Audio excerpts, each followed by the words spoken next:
Abhyāsa Vairāgyabhyam tannirodhah. Abhyāsa Vairāgyabhyam tat nirodhah. The stilling or suppression of that, the mind, is done by Abhyāsa and Vairāgya. The stilling or the suppression of that, the mind, is done by practice and dispassion.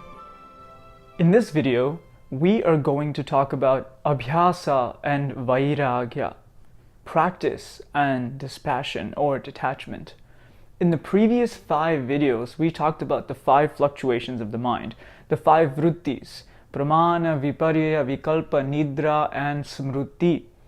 We talked about what the different obstacles, the fluctuations that occurred in the chitta did, their functions, and how they all need to be suppressed or stilled in the case of yoga, which the goal is Yogaschitta vritti nirodha. Yoga is the suppression or the stilling of the changing states of the mind. So now, how is this stilling process supposed to be done?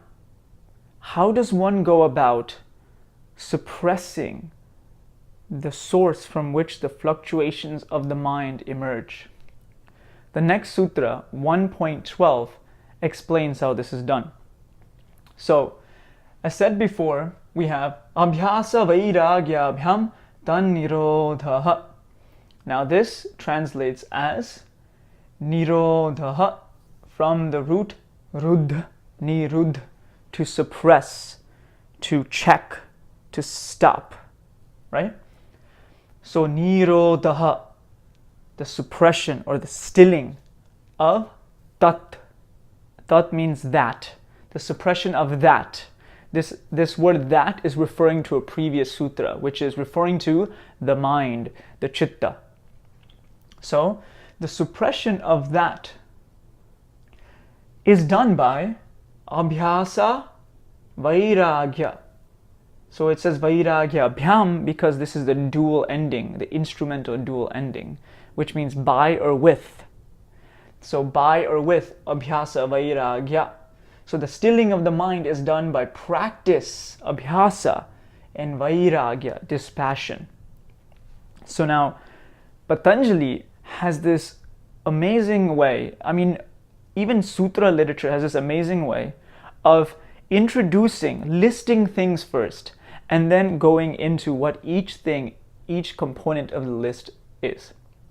So this is a list. Right now we have just 2 things in the list: practice and dispassion. So let's figure out what these terms mean, and in the following sutras we will go deeper into what the terms mean. So here, the commentators first of all start to say this: the river of the mind flows in 2 directions. It flows towards good, and it flows towards evil or sin. What is meant by good is this: the mind, with its twofold nature, can either go towards good, which is discriminative knowledge. The term is called viveka, which we will explore later on, probably in chapter 2.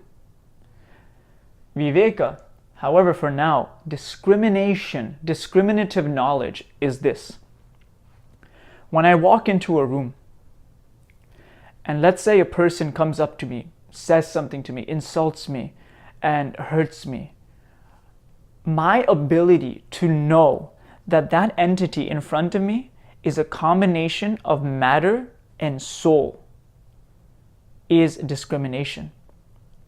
Broadly speaking, my ability to discriminate between soul and matter, my ability to discriminate between Purusha, pure consciousness, eternal, changeless, infinite, versus matter, inert, constantly changing, insentient, non-conscious. So whenever I see a person, whenever I see an animal, whenever I see anything, I look at these things, an object, and I know what it is. This is a soul mixed with matter. I'm not confusing it for this egoic entity. So the example I gave was a specific one, but generally discrimination, viveka, is the ability to know what is just by perceiving it in the most correct way possible. And that is knowing the difference between purusha and prakriti, consciousness and matter. So good, the river of the mind flows towards the good, which is discriminative knowledge, viveka. And that consequently, as a result, goes towards liberation, kaivalya. Kaivalya actually means liberation, aloneness. When the soul is separated from matter, when the soul no longer identifies with matter. We'll go into this, the metaphysical framework. So that means that the river of the mind can also flow towards its opposite, an evil, sinful, papa type of nature. And that's non-discrimination. Aviveka, the negates it. Viveka, aviveka. So aviveka, non-discrimination, which is what? I'm unable, my mind is unable to tell what is a soul, what is matter, just identifies them both together. And this is called avidya, which we will later understand as ignorance or misidentification. But see, aviveka in this case, non-discrimination, is being unable when you walk into a room, that person said this, that person did that, that's that animal, that creature, or that bug, etc. Whatever it is, you're unable to tell that this is a combination of just its fundamental parts, which is just material nature and pure consciousness. You're unable to tell it. You conflate the two. You say, I am Hemal, I am Indian, I am intelligent, I am charming, I am whatever beliefs you have about yourself. You think that's you. That's non-discrimination. Instead of saying, I am Purusha, aham purushaha asmi, instead of saying that. So, in this case, this is what non-discrimination is, and non-discrimination leads to rebirth. There's a deep psychological reason for this, and I'll go into it later, but when one is in a state of non-discrimination, aviveka, they create karma, and that karma then binds them to later on have results, and those results lead to rebirth. So as of now, the mind, the river of the mind, so chitta nadi, I think it says in the commentary, river of the mind can go towards good or evil, and good is discriminative knowledge, which then subsequently goes to liberation, kaivalya. Evil goes to non-discrimination, which subsequently goes to rebirth, samsara. Now, the commentator states something very interesting.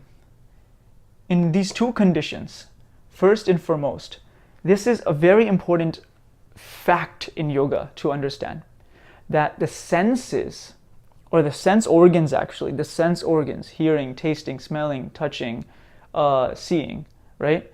These 5 sense organs, they all are constantly attracted to the sense objects, whether it's food, money, fame, sex, even pure things like education and religious things, right? I mean, there's a degree, there's a hierarchy of what is good for you and what is bad for you. All are sense objects. But the idea is this, that the senses are always attracted to sense objects. They see things, they want things, as soon as they contact it.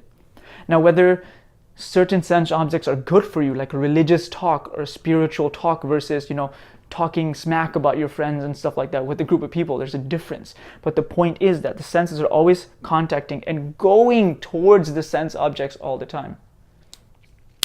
And so the flow, it's called a flow. The flow of the senses towards the sense objects is constantly happening. And so through detachment or desirelessness, which is vairāgya, viraga, that's what it's broken down to. Raga is desire or attachment. V is kind of like separating from it. So vairāgya, so detachment and desirelessness. The flow of the sense organs towards the sense objects stop. It diminishes. You enter a room and you are unfazed. by the things around there. You enter an ice cream store. You see someone who's very beautiful. You see ice cream. You see, a conversation that's making you heated. You're unfazed. That's Vairāgya. You're not interested anymore. And so your sense organs no longer flow towards the sense objects. And the second thing is, through the habit of discrimination, through Abhyāsa, practice, then the floodgate of discrimination opens and discrimination pours in like a river, a flowing river. Very beautiful analogies. But see, and I want us to understand that Abhyāsa here is not just Abhyāsa, it's Abhyāsa. It's practice. I mean, every day, relentlessly. And the sutras will later say, like, how much you practice determines the results that you get. But as of now, it's important to just understand that how do these vrittis, the fluctuations of the mind, become stilled? How do they become suppressed, right? It's through Abhyāsa and Vairāgya, practice and dispassion. And these are the different components in which the mind tends towards, but it's most important to remember a fundamental tenet in this school of thought, and even in Sankhya as well. The sense organs always go towards the sense objects. And to stop that process, there is this right here, Abhyāsa and Vairāgya is prescribed. So in the next sutras and next coming sutras, we'll go deeper into these concepts. Thank you for watching. In the previous video, I made a little mistake in the Sanskrit in Devanagari. So I wrote Abhyāsa. So kind of like this, Abhyāsa. This is a mistake. It's not a feminine noun, right? It's actually written as Abhyāsa with a short a, written as Abhyāsa. This is a masculine noun. This would make it feminine. I really didn't want to do another Abhyāsa Vairāgya Abhyam video. Well, I do, it's fun, but I didn't want to go through all of it again. So I felt that this would be a good, Sanskrit lesson, as we kind of can misunderstand the differences between sounds. Sanskrit is a very phonetic language, so we have the short a, which is like this, and then we have the long ah, which is like this, ah.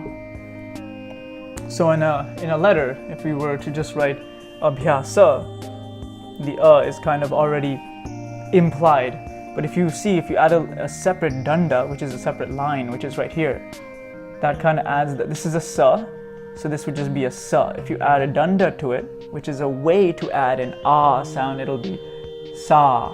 We'll go over this, but I did make a mistake, so please forgive me. I'll try to be more careful on the Sanskrit, but thanks for watching.